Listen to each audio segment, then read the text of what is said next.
Wagner the Werewolf, Chapter 10. Francisco, Wagner, and Nisida.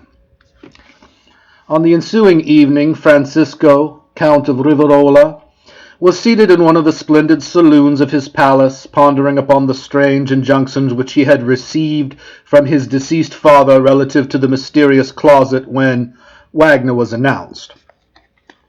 Francisco rose to receive him, saying, in a cordial though melancholy tone, "Signor, I expected you. And let me hasten to express the regret which I experience at having addressed your lordship coldly and haughtily last night," exclaimed Wagner. "But at the moment I only beheld in you the son of him who had dishonored a being very dear to my heart." "I can well understand your feelings on that occasion, Signor," replied Francisco. "Alas, the sins of the fathers are too often visited upon the children in this world. But in whatever direction our present conversation may turn, I implore you to spare as much as possible the memory of my sire."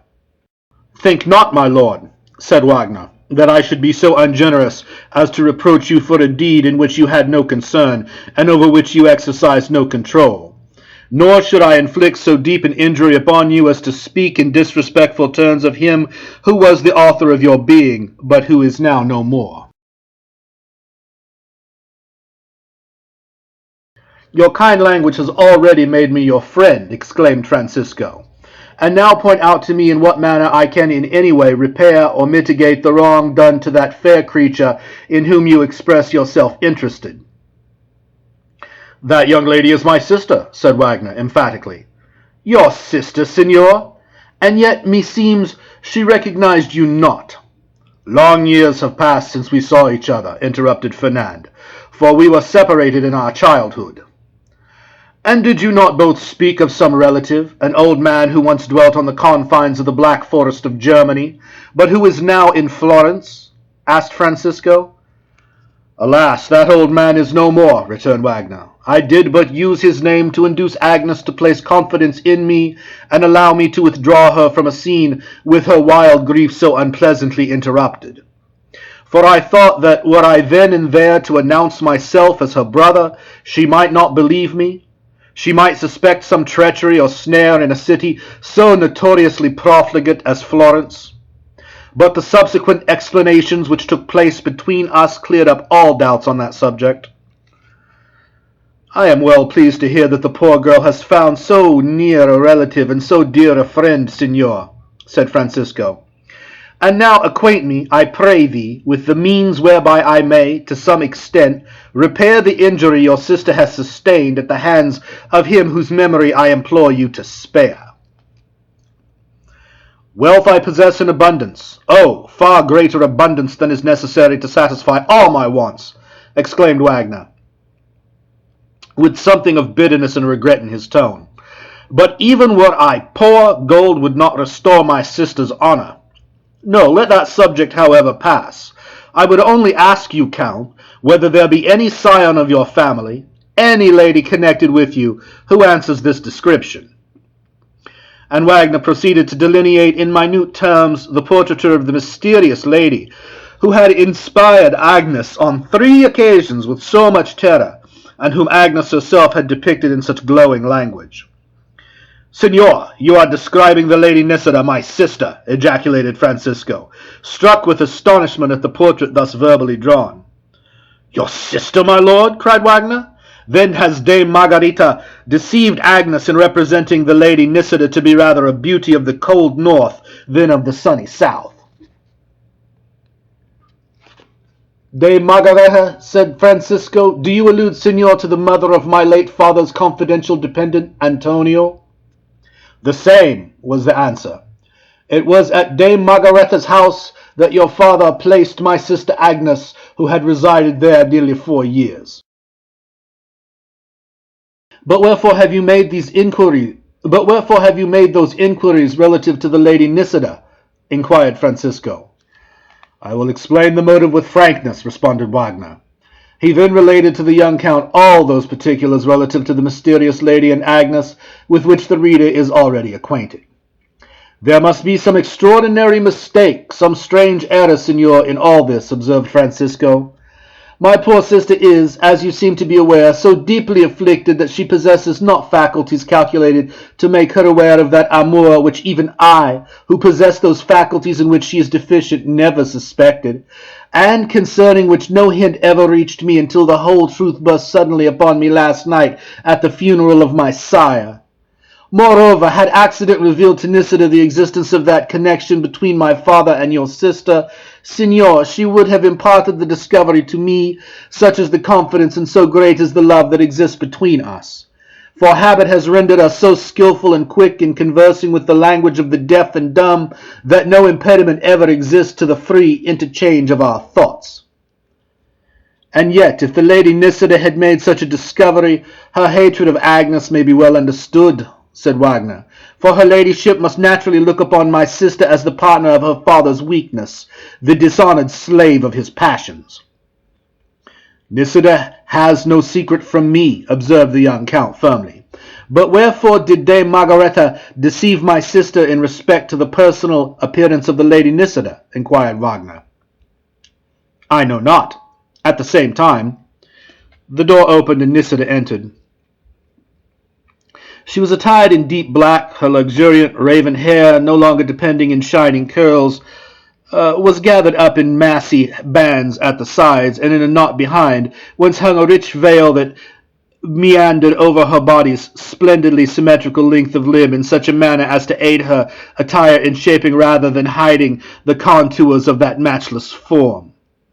The voluptuous development of her bust was shrouded, not concealed, by the stomacher of black velvet which she wore and which set off in strong relief the dazzling whiteness of her neck. The moment her lustrous dark eyes fell upon Fernand Wagner, she started slightly, but this movement was imperceptible alike to him whose presence caused it, and to her brother. Francisco conveyed to her by the rapid language of the fingers the name of their visitor, and at the same time intimated to her that he was the brother of Agnes, the young and lovely female whose strange appearance at the funeral and avowed connection with the late noble had not been concealed from the haughty lady. Nisida's eyes seemed to gleam with pleasure when she understood in what degree of relationship Wagner stood towards Agnes, and she bowed to him with a degree of courtesy seldom displayed by her to strangers. Francisco then conveyed to her in the language of the dumb all those details already related in respect to the mysterious lady who had so haunted the unfortunate Agnes.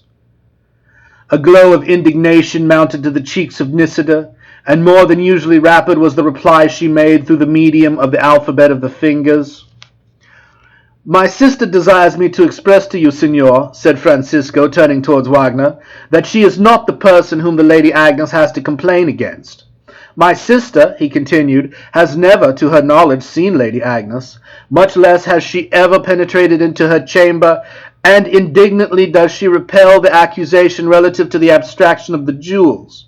She also desires me to inform you that last night, after the reading of our father's last testament, she retired to her chamber, which she did not quit until this morning at the usual hour, and that therefore it was not her countenance which the Lady Agnes beheld at the casement of your saloon. I pray you, my lord, to let the subject drop now and forever, said Wagner, who was struck with profound admiration, almost amounting to love, for the Lady Nisida. There is some strange mystery in all this, which time alone can clear up. Will your lordship express to your sister how grieved I am that any suspicion should have originated against her in respect to Agnes? Francisco signalled the remarks to Nisida, and the latter, rising from her seat, advanced toward Wagner, and presented him her hand in token of her readiness to forget the injurious imputations thrown out against her. Fernand raised that fair hand to his lips and respectfully kissed it, but the hand seemed to burn as he held it, and when he raised his eyes toward the lady's countenance, she darted on him a look so ardent and impassioned that it penetrated into his very soul. That rapid interchange of glances seemed immediately to establish a kind of understanding, a species of intimacy between those extraordinary beings. For on the one side, Nisida read in the fine eyes of the handsome Fernand all the admiration expressed there, and he, on his part, instinctively understood that he was far from disagreeable to the proud sister of the young Count of Riverola. While he was ready to fall at her feet and do homage to her beauty, she experienced the kindling of all the fierce passions of sensuality in her breast. But the unsophisticated and innocent-minded Francisco observed not the expression of these emotions on either side, for their manifestation occupied not a moment. The interchange of such feelings is ever too vivid and electric to attract the notice of the unsuspecting observer. When Wagner was about to retire, Nisida made the following signal to her brother. Express to the Signor that he will ever be a welcome guest at the Palace of Riverola, for we owe kindness and friendship to the brother of her whom our father dishonored. But to the astonishment of both the Count and the Lady Nisida, Wagner raised his hands and displayed as perfect a knowledge of the language of the dumb as they themselves possessed. I thank your ladyship for this unexpected condescension, he signalled by the rapid play of the fingers, and I shall not fail to avail myself of this most courteous invitation. It were impossible to describe the sudden glow of pleasure and delight which animated Nisida's splendid countenance when she thus discovered that Wagner was able to hold converse with her, and she hastened to reply thus, "We shall expect you to revisit us soon." Wagner bowed low and took his departure, his mind full of the beautiful Nisida. End of Chapter 10, Wagner the Werewolf.